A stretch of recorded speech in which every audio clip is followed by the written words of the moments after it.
Olá, seja bem-vindo a mais um vídeo do canal Algebrista. Meu nome é Antônio Lacerda e neste vídeo eu apresento a aula 10 do curso de Matemática para Informática. O assunto da aula são os critérios de divisibilidade, parte 1. Continuamos com o nosso conjunto universo, definido como sendo o conjunto dos números inteiros não negativos. A pergunta que nos motiva aqui é a seguinte: dados dois números, n, que será o dividendo, e o d, que será o divisor. Eu pergunto, n é divisível por d? Perceba que a pergunta não é qual é o resultado da divisão de n por d.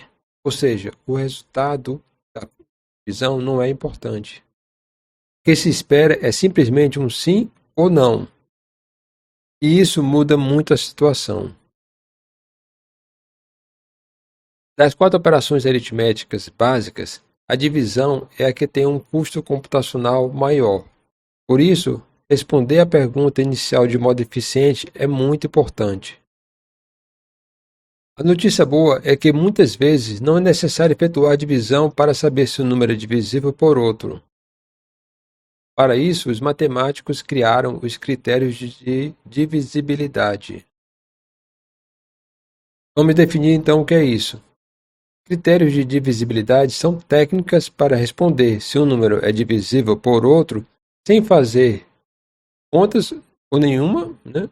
Ou então não fazer muitas contas. Um processo bem simples, muito mais simples do que a divisão em si. Se o divisor for um número primo, a questão ganha uma importância ainda maior para o próximo assunto dessa disciplina, que será o teste de primaridade, e também para as próximas disciplinas. Esta é a primeira de 4 aulas, que juntas formarão a melhor aula sobre critérios de divisibilidade na internet. Eu coloquei a minha modéstia à parte aqui nesse momento, porque eu já pesquisei na internet e não vi nenhum vídeo que mostre os critérios de divisibilidade com a profundidade que eu vou mostrar aqui nessas 4 aulas. Então vamos lá, assuntos a serem vistos. Na aula 1, eu vou apresentar os critérios básicos, os mais simples que encontra em qualquer livro: divisibilidade por 2, 3, 5, 9, 10, 11 e 7 e o 13. Eles estão separados aí porque são grupos diferentes. Tem o primeiro grupo e o segundo grupo. Na aula 2, nós vamos ver critérios por restos. E aí vai entrar o 4, o 6, o 7, o 8, 11, 37 e 101. Esses critérios, eles permitem encontrar os restos, por isso que eles são um pouco diferentes. Na aula 3, nós vamos ver critérios que não permitem encontrar os restos. E aí nós vamos fazer para todos os primos menores do que 100.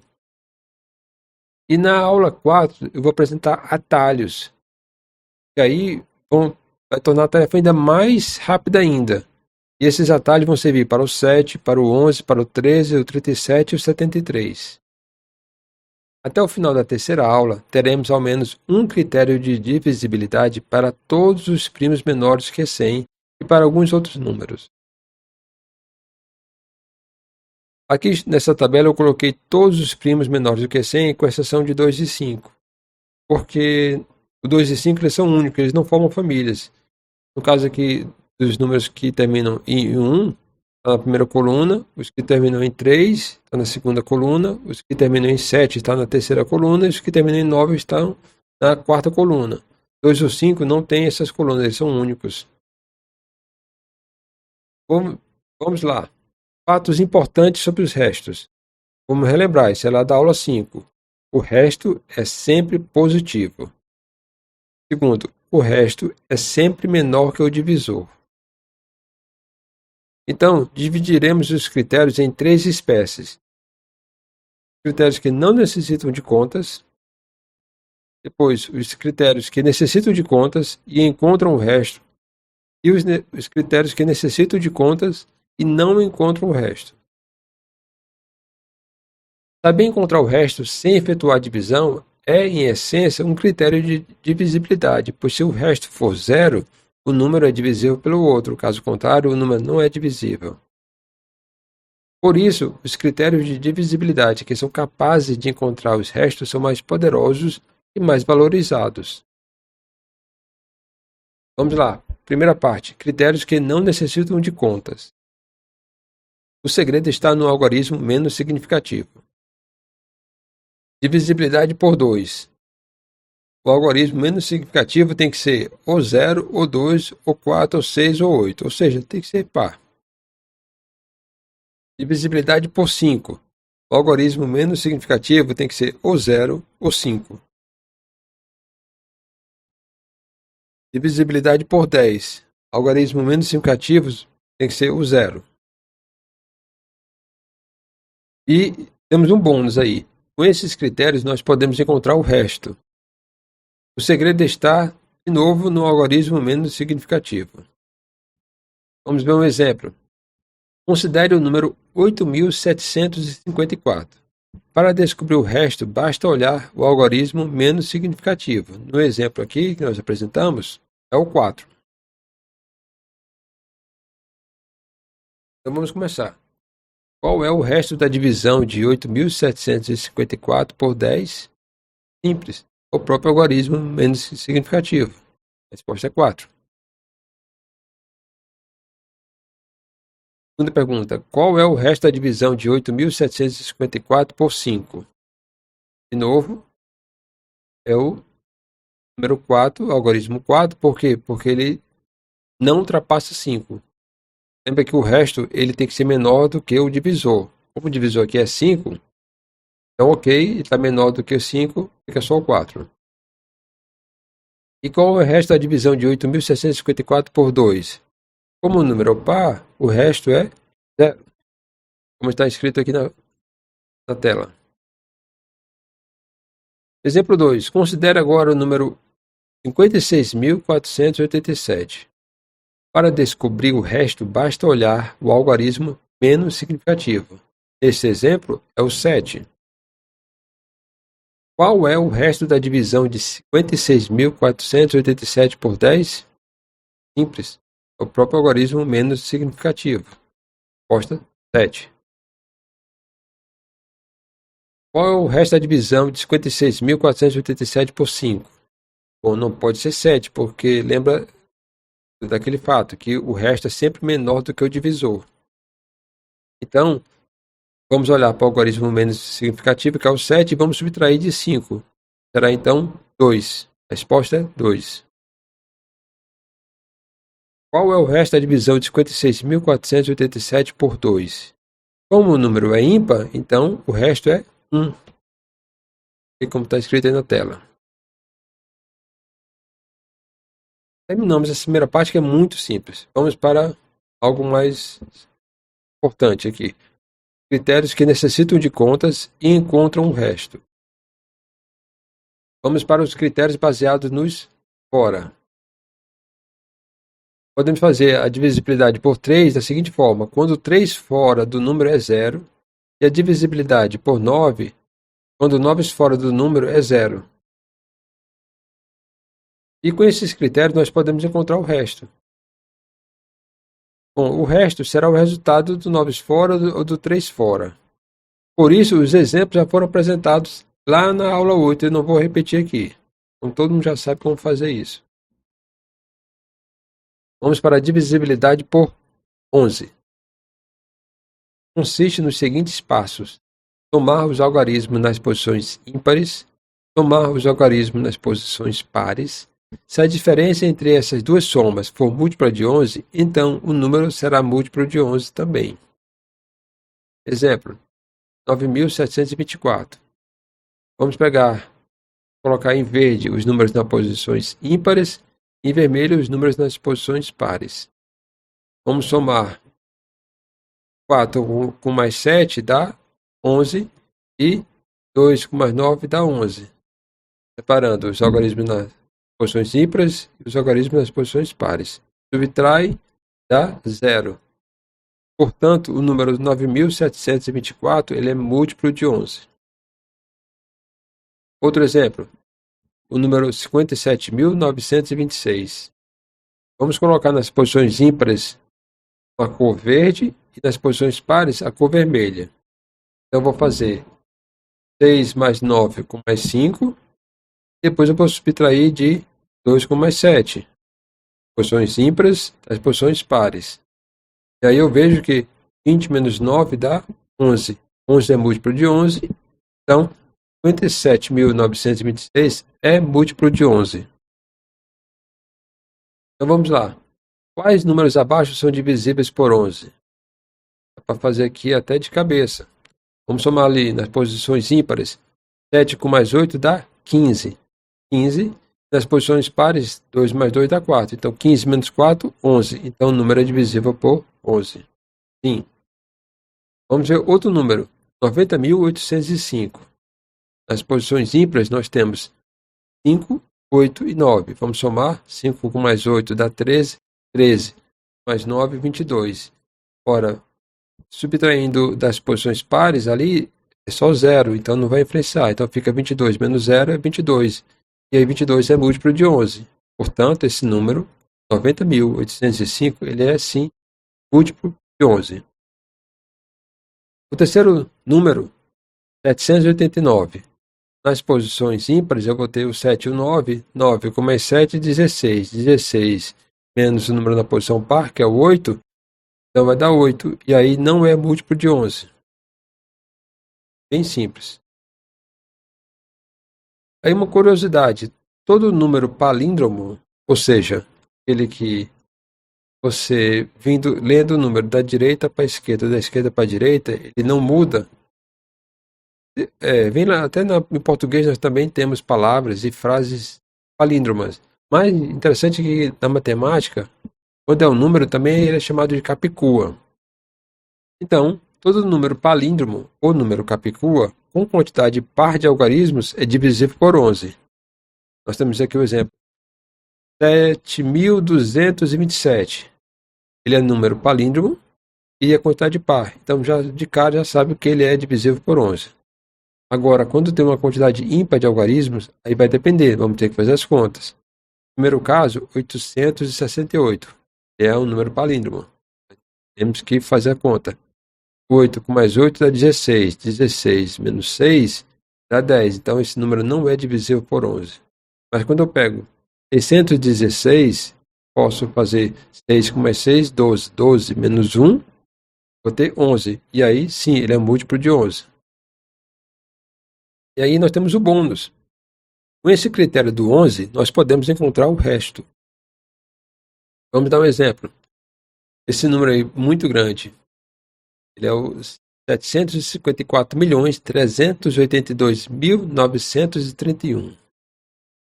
Vamos pegar os números nas posições ímpares, o 1, o 9, o 8, o 4 e o 7, e separar dos números nas posições pares, o 3, o 2, o 3 e o 5.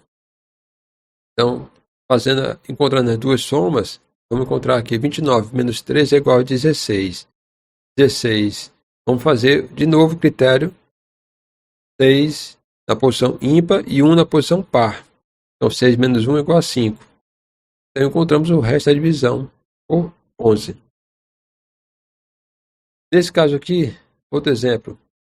839.172. Vamos pegar nas posições ímpares 2, 1 e o 3. Nas posições pares 7, 9 e 8.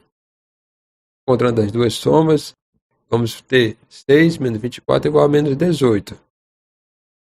Mas veja, não pode existir restos negativos. Então vamos ter que somar 22, que é um número que é múltiplo de 11 e que ultrapassa menos 18. E aí vai gerar o número positivo 4. Então 4 é o resto da divisão desse número, 839.172 por 11. Terminamos a segunda parte e agora vamos para a terceira parte. São critérios que necessitam de contas e não encontram o resto. Então vamos lá. Com esses critérios, nós não encontramos o resto, hein? Na prática, dentro da sala de aula, eu vejo os alunos fazendo esses critérios aqui e achando que estão encontrando o resto. Vamos ver a divisibilidade por 7. Formado por 3 passos. Passo 1. Separar o algarismo menos significativo do número todo. E aí subtrair da parte que sobrou à esquerda o dobro do algarismo separado. Repita o processo até chegar a um número múltiplo ou não de 7. Vamos ver um exemplo. Peguei esse exemplo aqui, 7.357. Vamos testar se ele é divisível por 7. O que eu faço? Eu separo o algarismo menos significativo. Pego o dobro dele. O dobro de 7 é 14. Então eu subtraio a parte que sobrou do número, 735, subtraio 14. Daí eu encontro 721. Eu ainda não consigo saber se esse número é divisível ou não por 7. Então eu faço de novo. Separo o algarismo menos significativo. Pego o dobro dele. O dobro de 1 é 2. E aí subtraio. 72 menos 2 dá 70. Ora, 70 é visivelmente um múltiplo de 7. Portanto, o número inicial, 7.357, também é múltiplo de 7. E aí, dá até para fazer de cabeça. Vou pegar o número aqui 91. Então vamos pensar no número 91. Eu posso separar o algarismo menos significativo, nesse caso aqui é o 1. Eu vou pegar o dobro de 1, que é 2. Então eu vou fazer 9 menos 2, que dá 7. Então, separando aqui, pego 9 menos 2, dá 7. 7 é múltiplo de 7, então esse número, o 91, ele é também múltiplo de 7. Vamos pegar agora o número 217. Dá para fazer de cabeça. Separo o algarismo menos significativo, que é 7. Pego o dobro dele, que é 14. Então 21 menos 14 dá 7. Ora, mas isso é justamente múltiplo de 7. Então o número original também é múltiplo de 7. Vamos ver a divisibilidade por 13. É muito parecida com a do 7. Você vai separar o algarismo mais à direita do número, ou seja, o algarismo menos significativo. E aí você vai adicionar a parte que sobrou à esquerda, o quádruplo. Lembra? No 7 era o dobro. Aqui nós vamos pegar o quádruplo. E nós vamos adicionar ao número que foi separado. E aí vamos repetir o processo até chegar ao número múltiplo de 13. Então vamos lá, vamos fazer um exemplo aqui no número 1131. Eu vou separar o algarismo menos significativo. E aí eu vou pegar o quádruplo dele. 4 vezes 1 dá 4. E vou adicionar com essa parte que sobrou. Então 113 mais 4 dá 117. Ora, eu não sei se esse número é múltiplo de 13. Então vou fazer de novo. Vou separar o algarismo menos significativo, que é o 7, e vou multiplicar por 4. 4 vezes 7 é 28. Então vou colocar 28 com mais 11, que é a parte que sobrou, então vai dar 39. Ora, 39 é um múltiplo de 13. Portanto, o número inicial, 1131, também é múltiplo de 13. E da mesma forma aqui também dá para fazer de cabeça. Vamos pegar o 91. Vou separar o algarismo menos significativo, que é o 1. Vou multiplicar por 4. 4 vezes 1 dá 4. Somando com 9 vai dar 13. 13 é múltiplo de 13. Então, também dá para fazer de cabeça. Vemos que 91 também é divisível por 13. Na verdade, 91 é 7 vezes 13. Por isso deu certo tanto para o 7 quanto para o 13. Vamos pegar agora o número 143. Vamos separar o algarismo menos significativo, que é o 3, e vamos multiplicar por 4. 3 vezes 4, 12. 12 mais 14 dá 26. Ora, mas 26 é múltiplo de 13. Portanto, esse número também é múltiplo de 13. 143. Vamos ver os critérios compostos. Vamos ver a divisibilidade por 6. Como 6 é 2 vezes 3, então, para o número ser divisível por 6, ele tem que ser divisível por 2 e por 3. Bom, divisibilidade por 14. Como 14 é 2 vezes 7, então o número tem que ser divisível por 2 e por 7. E a divisibilidade por 15, como 15 é 3 vezes 5, então você tem que fazer a divisibilidade por 3 e por 5. Divisibilidade por 18. Como 18 é 2 vezes 9, então ele tem que ser divisível por 2 e por 9. Divisibilidade por 21. Tem que ser divisível por 3 e por 7. Divisibilidade por 35 tem que ser divisível por 5 e por 7. Divisibilidade por 45 tem que ser divisível por 5 e por 9. E a divisibilidade por 63, o número tem que ser divisível por 7 e por 9. Nas partes 2 e 3 desta aula, nós veremos critérios que não são comuns de encontrar em livros ou vídeos. Bom, chegamos ao fim da aula, espero que tenham gostado. Força e honra, e até a próxima aula.